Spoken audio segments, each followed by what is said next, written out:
नमस्कार, मैं हूँ रचना श्रीवास्तव। मैं मुकेश राठौर। जी, सी टाइम्स नमस्ते। के सभी दर्शकों को का एक बार फिर स्वागत है और आज सी टाइम्स के इंटरव्यू सेगमेंट में हम आपकी मुलाकात करवाने जा रहे हैं पूर्व कांग्रेस पार्षद मुकेश राठौर जी से, जिन्होंने अपना पूरा जीवन देश सेवा, समाज सेवा के लिए समर्पित कर दिया है। आइए बातचीत का सिलसिला शुरू करते हैं।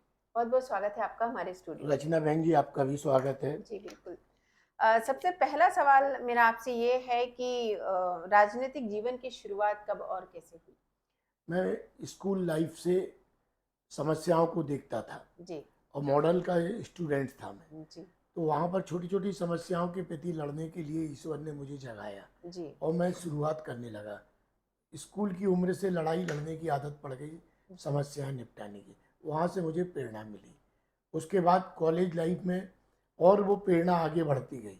जी, कॉलेज लाइफ में आते ही मैं कॉलेज की यूनियन का प्रेसिडेंट सेक्रेटरी बनता गया। जी, छात्र राजनीति एक बहुत अहम मुद्दा था उस समय। यानी एक एमएलए के माध्यम जैसा छात्र जीवन था। अगर कोई प्रेसिडेंट बन जाए तो वो एक अपने आप को बहुत महत्वपूर्ण बनता था। तो जी, बहुत सी समस्याएं स्टूडेंट्स लीडरशिप पर रहकर शुरुआत की, उनका निदान किया। ये प्रेरणा मेरे को स्कूल लाइफ से मिली। जी। जैसा कि हम जानते हैं कि आप लगातार एक ही वार्ड से 3 बार कांग्रेस पार्षद रह चुके हैं। आपको मदर टेरेसा पुरस्कार भी मिल चुका है और डीएन जैन कॉलेज के 3 बार छात्र नेता रह चुके हैं, यूनिवर्सिटी सेक्रेटरी का चुनाव लड़ चुके हैं, साथ ही एमआईसी मेंबर भी रह चुके हैं। तो इतना कुछ कैसे मेरी अचीव किया आपने? ईश्वर की कृपा बनती गई, माता पिता का आशीर्वाद मिलता गया। जी, बहुत छोटे परिवार से निकल के मैं आया और समस्याएं मेरे सामने आती गई और मैं उनका निदान करता गया, डूबता गया, बढ़ता गया। सड़क संघर्ष आंदोलन के माध्यम से मैं रास्ता बनाता गया। कॉलेज में लोकप्रियता मिलती गई और कॉलेज में फिर दूसरी बार चुनाव जिताया छात्र छात्राओं ने, भाई बहनों ने। फिर तीसरी बार जिताया, चूँकि मैं उनके काम को करता था। वो प्रेरणा बढ़ती गई, बढ़ती गई। यहाँ बढ़ी कि कॉलेज से लेके पार्षद के बीच का जो रास्ता था लंबा, इस बीच समाज की सेवा के कामों में मैं अग्रणी भूमिका निभाता गया बिल्कुल। और इतनी भूमिका निभाता गया कि नागरिकों के बीच में, माताओं बहनों के बीच में प्यार मिलता गया जी, मुझे। जी, और सबसे महत्वपूर्ण बात ये हुई कि जिस वार्ड में मैं रहता हूँ, निवास करता हूँ, सराफा वार्ड, वहाँ पर मुझे पार्षद की टिकट कांग्रेस ने दी और मैं पार्षद का चुनाव जीता।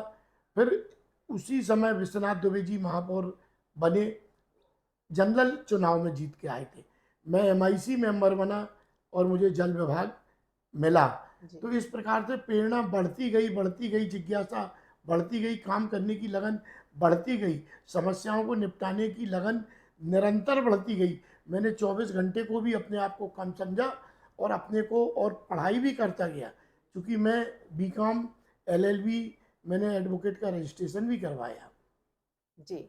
अ, आपने रानीताल शमशान घाट में काफ़ी विकास कार्य करवाए जिसकी काफ़ी ज़रूरत थी वाक़ई में और ये काफ़ी उपेक्षित भी रहती हैं ऐसी जगहें, जहाँ कोई किसी का भी ध्यान जनरली नहीं जाता है। तो इस उपेक्षित स्थान को आपने इतना विकसित किया, तो इस बारे में कुछ बताइए? अंतिम यात्रा जहाँ समाप्त होती है व्यक्ति की, चाहे वो गरीब हो, चाहे अमीर हो, चाहे करोड़पति हो, वहाँ पर जाते थे।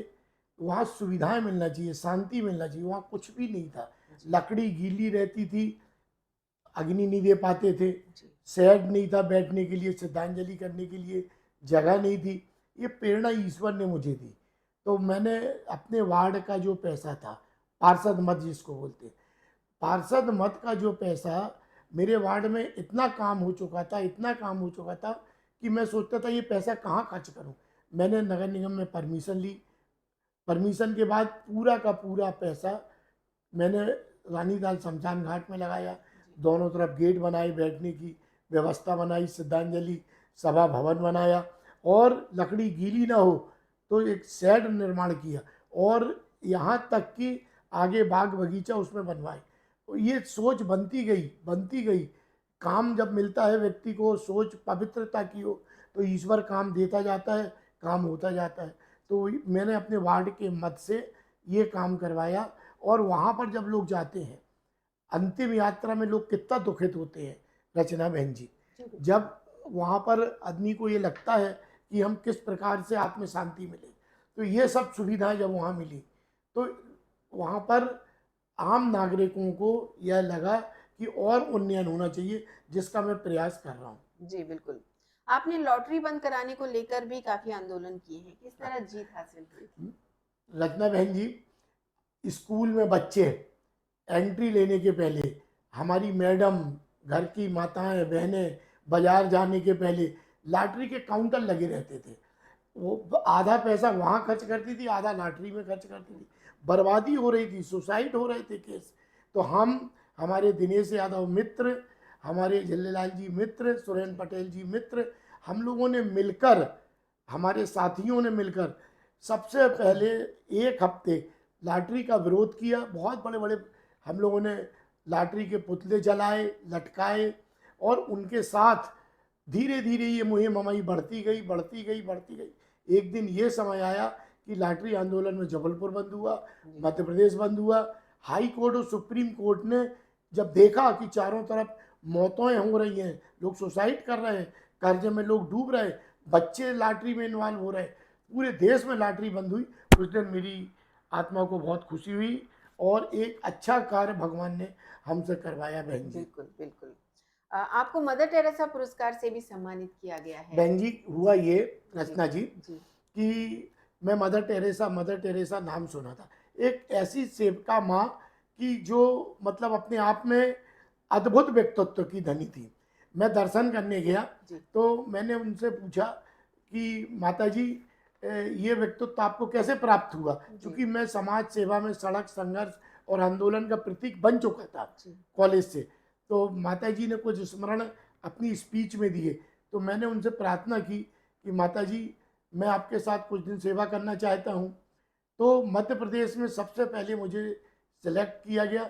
मैं 3 दिन उनके साथ उन लोगों के बीच में था बहन जी, जो लोगों को आप देख नहीं सकते। बड़े बड़े करोड़पति घर की महिलाएं, जेंट्स, सुबह से शाम तक जैसे सेवक होते हैं, जी, जी, उस प्रकार से वो नंबर लगाते थे। कुष्ठ रोगियों के साथ आपको सुबह उठना पड़ेगा और कुष्ठ रोगियों को आपको रात्रि में सुलाना पड़ेगा, उनके साथ दिनचर्या पूरी बिताना पड़ेगी। तो बड़ा आनंद महसूस हुआ कि दुनिया में ये भी एक सेवा है। जब मैंने अपना कार्य पूर्ण किया तो मदर का आशीर्वाद मिला और मुझे पुरस्कार मिला। मैं धन्य हो गया था कि ये दुनिया भी एक बहुत बड़ी भगवान की बनाई हुई दुनिया है। बिल्कुल। आपको एक जीवन रक्षक पदक भी आपको मिलते-मिलते रह गया। क्या कहानी है इसके पीछे? कारण ये कि मेरे मित्र दिनेश यादव जी हैं, जी, हम दोनों ने 16 मंदिर मस्जिद, जब बाबरी मस्जिद कांड हुआ तो उसमें जलते हुए मकानों को बचाया। फिर मैंने जबलपुर शहर में एक ट्रक से, रेल पुलिस विभाग के ट्रक से, एक मासूम बच्ची और वृद्ध को अपनी जान पे खेल कर बचाया। ऐसे अनेक उदाहरण थे। पुलिस अधीक्षकों ने मुझे सम्मान किया। सबसे महत्वपूर्ण बात, कॉलेज पीरियड में सोशल गैदरिंग में फिल्म इंडस्ट्रीज की 2 ही हीरोइन कलाकार, काजल कर्ण, दीप्ति नेवल, और हास्य कलाकार मोहन चोटी, ये आए हुए थे। पुलिस वेलफेयर में पैसा जमा नहीं हुआ, जनता ने निशाना बनाना चाहा और मैंने जान पर खेलकर इनको मंच पर बचाया जी, और फिर मुझे सम्मानित किया गया। ऐसे अनेक उदाहरण मैं करता गया, भगवान मुझे काम देता गया और फिर उसका एक पुरस्कार बना जीवन रक्षक पदक। वो मेरे पास आज भी उसका लेटर सुरक्षित है।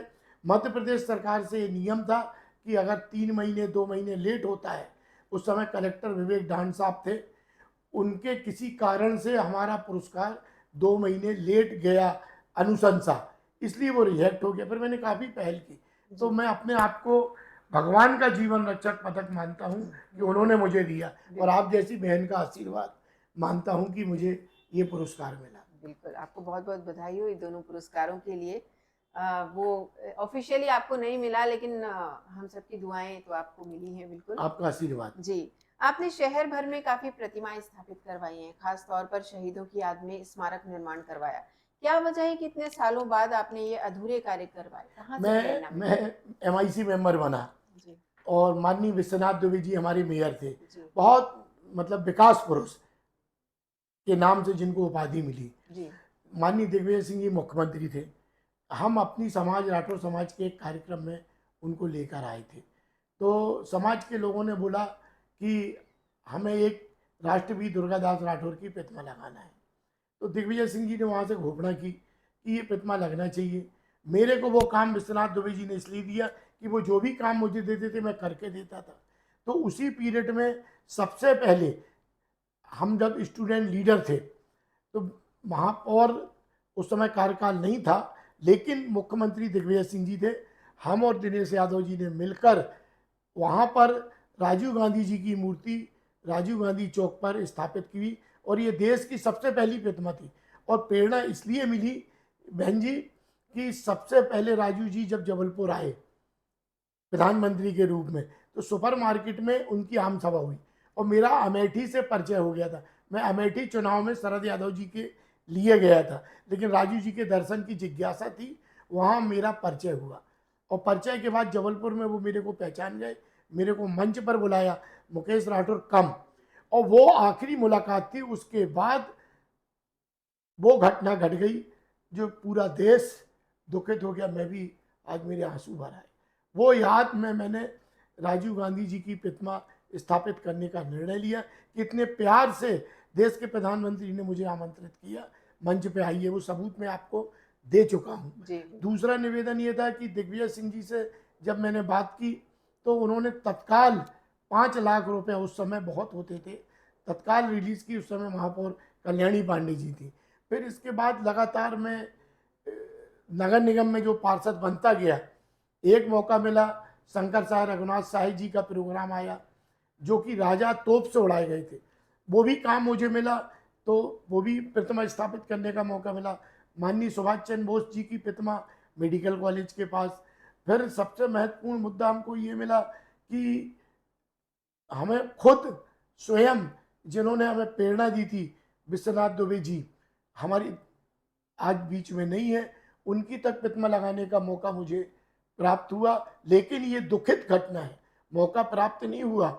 हम अपने आप को मतलब द्रवित रूप में बता रहे कि ये भी मुझे अवसर देखना पड़ा। मैं बहुत दुखित आंसुओं से बोल रहा हूँ, ये मुझे देखना नहीं चाहिए ये अवसर, लेकिन अब विधि का विधान था। तो प्रतिमाओं में मैं जूझता गया और इनको स्थापित करता गया, लेकिन भगवान से प्रार्थना है अब किसी की प्रतिमा में न लगाऊं। बिल्कुल। 2007 और 8 के बजट से लेकर वर्तमान बजट तक आपने सदन में काफ़ी अच्छा वक्तव्य दिया था, जो लगभग 1.5 दिन लगातार चला था। कहाँ से इतनी जानकारी, इतना अध्ययन और इतनी ऊर्जा कहाँ से रचना बहन मिली? जी, जिस प्रकार से हमारी बहन का नाम है रचना, जी। तो हृदय में भी मेरे रचनाएं आती गईं। जी। सबसे महत्वपूर्ण बात ये थी कि मैं अध्ययन करता था। नगर निगम में मैं एक पीएचडी कर सकता था वहाँ की समस्याओं पे। मैं एक एक मुद्दे को अधिकारियों के पास जाके बैठता था, एक एक मुद्दे पर बात करता था कि ये क्यों हुआ, इसमें इतना पैसा कैसे आया, क्यों खर्च नहीं हुआ, इतने सालों से इस पे काम क्यों नहीं हुआ। सदन की बैठक में जब मैं शुरू हुआ तो मुझे चैलेंज दिया गया कि अब आप रुक जाइए। हमने कहा मैं पूरी बात अपनी रखूंगा, क्योंकि मैं इस प्रकार का स्वाभाविक व्यक्ति था। मैंने अपनी बात रखी, चैलेंज हो गया कि अब देखते आप कितनी देर बोलते हो। रात में 12 बज गए, जब घरों से हमारी महिलाओं के, बहनों के पति आए, हमारे जीजा मतलब हमारे भाई लोग आए कि अब तो चलो घर, तो रात में बंद करना पड़ा। माननीय सुशीला सिंह जी हमारी मेयर थी, हमारी मतलब आंटी जी, चाची जी बोलना चाहिए, उन्होंने भी बोला अब कल बोलेंगे। कल फिर मुझे मौका मिला बोलने का। इस प्रकार से एक इतिहास नगर निगम के रिकॉर्ड में रचा गया। और मैं तो ये तक बोलना चाहता हूँ कि आज तक के इतिहास में 1.5 दिन लगातार बजट पर शायद कोई बोला हो, माँ सरस्वती की कृपा से मुझे ये अवसर मिला और एक एक मुद्दे पे बात की मैंने। और चारों तरफ सदन में पार्षदों ने मुझे सराहा। आज मैं सदन में नहीं हूँ, जब भी इस बात की गूंज वहाँ पर होती है, क्योंकि किया हुआ व्यर्थ नहीं जाता। बिल्कुल। देश का पहला शहर जबलपुर, जहां सबसे ज्यादा धार्मिक स्थलों को तोड़ा गया अतिक्रमण के नाम पर, लगभग 900 मंदिर मस्जिद तोड़े जा चुके थे। तो इसके लिए आपने एक बड़ा आंदोलन किया था, किस तरह का आंदोलन था? देखिए, मैं धार्मिक विचारधारा का व्यक्ति हूँ, सभी धर्मों को मैं मानता हूँ, सब धर्मों का आदर करता हूँ। सुबह से पूजा पाठ से लेकर रात्रि तक जनता सेवा, जनता पूजा करता हूँ। जब लगातार इतने बड़े बड़े मंदिर, बड़े बड़े मस्जिद जो कभी अतिक्रमण में भी नहीं थे, उनको निशाना बनाया गया, तोड़ा गया। आत्मा द्रवित हुई कि एक एक पैसा से, एक एक रुपया लेकर बनाया जाता है मंदिर, दान पुण्य से बनाया जाता है मंदिर, आस्था का प्रतीक होता है मंदिर, मस्जिद आस्था का प्रतीक होता है, गुरुद्वारा आस्था का प्रतीक होता है, चर्च आस्था की प्रतीक होती है। सारे धार्मिक स्थल जिस तरीके से जेबीसी मशीन से तोड़े जा रहे थे, मैं रो रहा था। मैंने कहा कि कैसे शुरुआत करूं, तो माननीय रविंद्र वाजपेयी जी ने शुरुआत करवाई कि मैं लिखूंगा, आप इसको आगे बढ़ाओ। तो सदन में मैं लगातार इस पे लड़ता रहा और शहर के सारे संत महात्मा, सारे धर्म गुरुओं के पास मैं गया।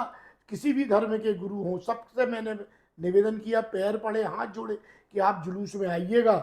तो बहुत बड़ा विशाल जुलूस साधु संत महात्माओं का निकला। उसके बाद एक चिंगारी मध्य प्रदेश में गई और इस पर विराम लगा। बहुत से भगवानों के मंदिर, मस्जिद जो बच गए, वही ईश्वर की कृपा है और अल्लाह की दुआओं से बचे। और मैं अपने आप को किस प्रकार से कृतज्ञ समझूं कि मुझे ये काम करने का मौका मिला। नहीं तो जबलपुर में लेन से साफ हो रहे थे, बड़ा द्रवित वातावरण था, जनता बोल रही थी कोई तो आगे आए, कोई तो आगे आए। तो ईश्वर अल्लाह ने मुझे इस लायक समझा, मैं ये लड़ाई लड़ा और जीता। और हिंदुस्तान के अंदर जबलपुर में सबसे ज़्यादा टूटे, कई अधिकारियों ने तो पुरस्कार ले लिए कि मैंने सबसे ज़्यादा तोड़े, और हमारे नागरिक दुखित थे। हमने वो पीड़ा को समझा था और इसीलिए मैं बचा पाया। और आज भी कई लोग लगे हुए हैं कि ये वाला मंदिर तोड़ो, ये मस्जिद तोड़ो। अरे ये धार्मिक आस्था का क्षेत्र है, इनको कहीं ना कहीं सुरक्षित रखने से धर्म की एकता बनती है। जी। कई फिल्मी सितारे हैं जिनको पहली बार जबलपुर में लाने का श्रेय आपको और विवेक तनखा जी को जाता है। तो इन्हें कब बुलाया गया था? विवेक तनखा जी हमारे बड़े पूजनीय, सम्मानीय, वरिष्ठ अधिवक्ता और नेता हैं। मैं उनसे कॉलेज के समय से जुड़ गया था। सबसे पहले जब ऐश्वर्या राय जी को पूरे देश की वर्ल्ड फेम का पुरस्कार मिला, जी। तो तनखा जी के नेचर में था कि जबलपुर से इतना प्यार था कि, और है, कि किसी भी क्रिकेट खिलाड़ी को, किसी भी हीरो को, किसी भी बड़े से बड़े नायक को जबलपुर में लाकर सबके बीच में प्रस्तुत करने की उनकी एक कला थी। उस समय तनखा साहब ने मुझे प्रेरणा दी कि आपको इस कार्यक्रम में हमारे साथ रहना है। तो ऐश्वर्या राय जी को हम लाए, कॉलेज लाइफ में काजल कर्ण, दीप्ति नवल जी को लाए। तो ये सिलसिला चलता गया और प्रेरणा भगवान देता गया और जबलपुर संस्कार धानी को हम सुशोभित करते गए। जी बिल्कुल। सड़क संघर्ष और आंदोलन आपकी टैगलाइन है, ये आपके जीवन से किस तरह जुड़ी? सड़क संघर्ष आंदोलन, मध्यम श्रेणी का व्यक्ति सड़कों पे ही अपनी ख्याति प्राप्ति आंदोलन को बनाता है। आंदोलन के जरिए स्टूडेंट लीडरशिप से अभी तक खड़ा किया मैंने, जिंदा रहा मैं। इतना लंबा समय नहीं तो बहुत से छात्र नेता, बहुत से लीडर्स पता नहीं चलते हमारे बीच से कहाँ हैं, क्यों घर में बैठ गए। तो मैं अभी तक काम कर रहा हूँ। तो उसी सड़क संघर्ष और आंदोलन मेरा जीवन बन गया, सड़कों पे, और संघर्ष मेरी लाइफ है और अभी भी वो चालू है। अभी भी मैं संघर्ष कर रहा हूँ, सड़क पर रह रहा हूँ। और भगवान शायद इन्हीं तीनों बिंदुओं पे मेरे को अंतिम सांस तक जबलपुर की समाज सेवा में रखेगा। बिल्कुल। आपने राजनीति के तहत कई जेल यात्राएं भी की हैं, उनके बारे में कुछ बताइए। अब स्टूडेंट लीडरशिप थी, जुझारू व्यक्तित्व था, और चाहे यहाँ मतलब अपने को बर्दाश्त नहीं करता था। अगर थाने में कोई गलत काम हो रहा तो लड़ जाना थाना प्रभारी से, कॉलेज में कोई गलत काम हो रहा प्रिंसिपल से लड़ जाना, कुलपति से लड़ जाना। यहाँ तक कि मैं आपको सच बता रहा हूँ कि लड़ाई लड़ते लड़ते मैं कलेक्टर की टेबल तक पे बैठ गया, अपने प्रिंसिपलों की टेबल पे बैठ गया कि हमारा काम ये करो, लेकिन पवित्र भावना से कि हमें अपनी बात मनवाना है। और यहाँ तक हुआ कि जेलों की यात्रा हमें बड़े बड़े आंदोलनों में पहुंचाया गया, 13 दिन, 15 दिन, 20 दिन। देश के नेता शरद यादव के साथ भी मैंने जेल यात्राएं करी, लेकिन आंदोलन में, जनता की सेवा के लिए, जनता की समस्याओं के लिए। और मैं अपने आप को खुश नसीब समझा कि मैं जनता की सेवा के लिए जेल यात्राएं की। और बाहर निकलकर मुझे लगा कि मुझे और लड़ना चाहिए। अगर और भी जेल पहुंचाना चाहो, अगर जनता की डिमांड पूरी होती है तो मैं तैयार था। यही मेरा सड़क संघर्ष और आंदोलन का नेचर है और मेरी पहचान बन गई जबलपुर में। जी, बिल्कुल। जब आप एमआईसी के जल प्रभारी थे, उस समय आपने क्या-क्या विकास कार्य करवाए? रचना बहन जी, मैं आपके सामने आपके चैनल के माध्यम से जी, ये बतलाना चाहता हूँ कि जबलपुर में भीषण जल समस्या थी। माननीय विश्वनाथ दुबे जी मेयर थे, उनकी प्राथमिकता थी मेरे जुझारूपन को देखते हुए कि जल विभाग मुकेश राठौर को दिया जाए। जी, और जल विभाग ऐसा बहन जी कि कुछ मिले न मिले लोगों को 2 टाइम पानी मिलना चाहिए। ये जिस शहर में 5 जगह पानी हो, जल संयंत्र हों और नर्मदा नदी माँ बाजू से हमारे यहाँ पर निवास करती है, यहाँ से बह रही है और शहर प्यासा रहे, तो विश्वनाथ दुबे जी ने मुझे मेयर इन काउंसिल में जल विभाग दिया।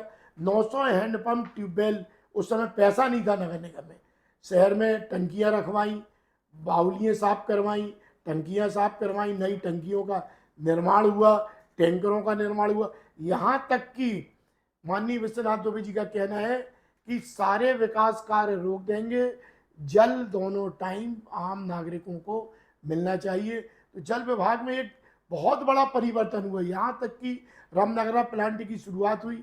और बहन जी, ग्वारी घाट में ललपुर योजना में 12 एमजीडी का नया प्लांट उस समय तैयार हुआ। 12 एमजीडी का प्लांट मतलब कम से कम 8 ओवरहेड टंकियां शहर में भर सकती हैं, क्योंकि जब हमारे पास खाना बनाने का सामान नहीं रहेगा ज़्यादा तो हम कैसे खाना खिलाएंगे। इसी प्रकार हमने ललपुर में बहुत काम किया। जल विभाग में बहन जी, रात को रात नहीं समझा, दिन को दिन नहीं समझा। जी, और मेरे कार्यकाल के बाद हम वचन से बोल सकते हैं, प्रकाश भैया की चैनल से, रचना जी के चैनल से, सी टाइम्स की चैनल से, एक मटका नगर निगम में नहीं फूटा। और मैं अपने गर्व करता हूं कि मेरे जैसा जल प्रभारी नगर निगम में कभी नहीं हुआ, ना होगा। इतना काम मैंने किया क्योंकि विश्वनाथ दुबे जी ने ये बोला है कि गर्व से कहो मैंने काम किया और आगे भी करूंगा। जी, बिल्कुल। आपने कॉलेज में मुख्य अतिथि के तौर पर बड़े-बड़े लोगों को बुलाया, साथ ही कॉलेज के प्यून को भी मुख्य अतिथि के तौर पर बुलाया। तो वो क्या वाक़या था? कहाँ से लाते इतनी बहन जी, सहजता? मैं सड़क से निकला था, जी, संघर्ष करता था, जी, कॉलेज में प्रेसिडेंट बना। जी, जब मुझे पता चला कि मारुति राव जी, जो कि वहाँ के सबसे पहले प्यून थे, जब कॉलेज की धरोहर बनी, भगवत शरण अधोलिया वहाँ पर प्रथम संस्थापक थे, जी, तो वहाँ पर लगा कि मुख्य अतिथि कौन आते हैं, बड़े बड़े लोग। तो हमने इनको मुख्य अतिथि बनाया कि आखिर सेवक भी तो एक सबसे बड़ा हमारा व्यक्तित्व है। अगर वो छोटे व्यक्तित्व का व्यक्ति है तो इसका मतलब वो मुख्य अतिथि नहीं बन सकता। तो जब हमने मुख्य अतिथि बनाया तो बहुत से लोग ऐतराज किए। हमने, आप ऐतराज करिए, हमारे मुख्य अतिथि यही रहेंगे। राम किंकर उपाध्याय जी कथावाचक, हमने उनको बनाया। तो अगर देश के प्रधानमंत्री, पूर्व प्रधानमंत्री देवगंत, प्रधानमंत्री चंद्रशेखर जी को भी मैं लाया, जी, शरद यादव जी को भी लाया, पत्रकार भगवती धर वाजपेयी और मोहन शशि जी को भी लाया। तो मैंने तमाम व्यक्तित्वों के साथ साथ एक ऐसे व्यक्तित्व का सम्मान किया जो जीवन पर्यंत कॉलेज के छात्र छात्राओं ने अपने आंसुओं से स्वागत किया। उस दिन कॉलेज में लोगों के आंसू आ गए कि यार ये भी दृश्य देखने को मुझे मिल रहा है। ये मेरी प्रेरणा भगवान ने मुझे दी थी। और मैं छोटे घर से निकला था, मध्यम श्रेणी परिवार का था, तो और ज़्यादा मेरे मन में प्रेरणा आई कि इनका भी सम्मान होना चाहिए। बिल्कुल। ऐसी कोई घटना या कोई संस्मरण जो आप हमारे साथ शेयर करना चाहें, जिसने आपको झकझोर दिया? बहन जी, घटनाएं तो बहुत हैं, जी, क्योंकि जिसका जीवन सड़क पे बीता हो, संघर्ष में बीता हो, आंदोलन में बीता हो, तो उसके जीवन में तो हजारों, मैं किसी दिन अगर ये चैनल मुझे समय देगा 1 घंटे का, तो हजारों घटनाएं, एक नहीं, जिनमें मैंने अपनी भागीदारी की। लोगों के घरों में जाकर अनाज वितरण, मुंह में तक खाना, कच्चे मकान बनवाए, ये सब जुड़ी हुई चीज़ें हैं। यहाँ तक कि एक स्मरण है जो विक्टोरिया अस्पताल में जब मैं किसी को देखने गया, तो एक मासूम ओमती में रहने वाला बच्चा, उसका छोटा सा बच्चा 3 या 4 साल का भाई, उसके माता पिता की डेथ हो गई थी, टूटा मकान था, वो रोटी को पानी में डुबो के अपने भैया को खिला रहा था। रोबे तो आ गया, आंसू आ गए। मैं तुरंत गया, जी, कुछ सामग्री लेके आया और फिर मैंने पता किया उसका घर गिरा था। ओपी श्रीवास्तव जी कमिश्नर ने उनका घर बनवाया और इतना उनके चाचा को मैंने स्थापित करवाया और वो बच्चे बड़े हुए, उनकी पूरी सेवा हुई और वहाँ के विधायक पार्षदों ने उसका फंड बनवाया और काफ़ी देख रेख हुई। तो मैं तो आम बहन जी जी। नागरिकों से भी अपील करता हूँ जिनको भगवान ने बहुत कुछ दिया है, भगवान देने वाला है, आपको खूब संपन्न करे। जो जहाँ है इस टाइप के अगर दृश्य देखें तो मदर टेरेसा की प्रेरणा सामने लाकर आप मदर टेरेसा बने, अगर आप लेडीज़ हैं और अगर जेंट्स हैं तो गॉड फादर बने और इस टाइप के दृश्यों को अपने जहन में उतारें और सेवा करें तो आप अमर होंगे, क्योंकि आपके भी जाने के बाद आपके स्मरण याद रहेंगे। यही मेरे को झंझोड़ बहन जी जी, ये दृश्य घटना किया था। बिल्कुल, बिल्कुल। ये बताइए कि हर व्यक्ति अपने जीवन में उत्तरोत्तर उन्नति करता है। आपके साथी भी काफ़ी आगे निकल चुके हैं, तो क्या कभी कोई मलाल रहा कि इस बात का कि राजनीति में आप आगे नहीं निकल बहुत पाए? अच्छा क्वेश्चन बहन जी आपने किया। जी, कारण इसलिए मेरे को बहुत कहीं होना था, ये बहुत कहीं होना था। मेरे को मालूम है कि 4-4 बार हमारे साथ के लोग एमएलए बन गए, सांसद बन गए, जी, महापौर बन गए, सब बन गए। लेकिन मैं सोचता हूँ कभी-कभी कि ईश्वर के यहाँ भाग्य का विधाता भी होता है। शायद मेरे भाग्य में यही सेवा लिखी है तो मैं उसी को अपना भाग्य मानता हूँ। किसके मन में लक्ष्य नहीं था? आप एंकर हैं, आज प्रकाश भैया के चैनल में, सी टाइम्स में आप चैनल में हैं। भगवान करे आपकी भी प्रेरणा है कि देश के सबसे बड़े सी टाइम्स बने चैनल, उसकी मैं एंकर बनूँ, है ना? ये इसी प्रकार मेरे मन में भी आता है। लेकिन भाग्य और राजनीति में तो आपको मालूम है कि कौन से तरीके से कौन दांव मार दे। तो मैं दांव का शिकार होता गया, अपनों का शिकार होता गया, गैरों का शिकार होता गया और अंत में फिर मैंने सोचा भगवान आप ही ने भाग्य नहीं लिखा तो मैं क्या करूं। मैं लेकिन बहन जी आपके चैनल के माध्यम से बोलना चाहता हूं, अंतिम सांस तक सड़क संघर्ष और आंदोलन मेरा जारी रहेगा।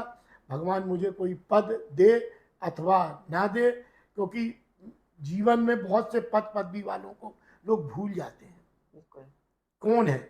हमने जो रानीताल शमशान घाट का विकास किया वहाँ मैं ये देखता हूँ कि अंतिम यात्रा में लोग अपनी राजनीतिक बात करते, व्यापार की बात करते, घड़ी देखते, जल्दी जाना है, जल्दी जाना है, लकड़ी तक उसको नहीं देते, पंचरत्न लकड़ी, और अपनी बात करके निकल जाते हैं। तो मेरे को लगा कि अंतिम सांस तक यही यादें रह जाएंगी। भाग्य में राजनीतिक पद मिले अथवा ना मिले, ईश्वर से और अपनी बहन से आशीर्वाद चाहूँगा, सी टाइम्स से, कि सड़क संघर्ष आंदोलन हमारा जारी रखे प्रभु, अंतिम सांस तक मेरे से सेवा करवाए और मैं आपके चैनल में बराबर आता रहूं, आपका आशीर्वाद लेता रहूं। बिल्कुल, बिल्कुल। छात्र नेता से लेकर अभी तक आप समाज सेवा से जुड़े हैं, आगे क्या प्लान्स हैं? मैंने बताया कि अब तो रोम रोम में समाज सेवा भर गई। यही उद्देश्य है कि खूब सबकी सेवा करूं, सबके बीच में बना रहूं, आपके बीच में बना रहूं और ईश्वर सेवा से कहीं वंचित ना करे, क्योंकि अब तो सड़क संघर्ष आंदोलन रोम रोम में भर गया।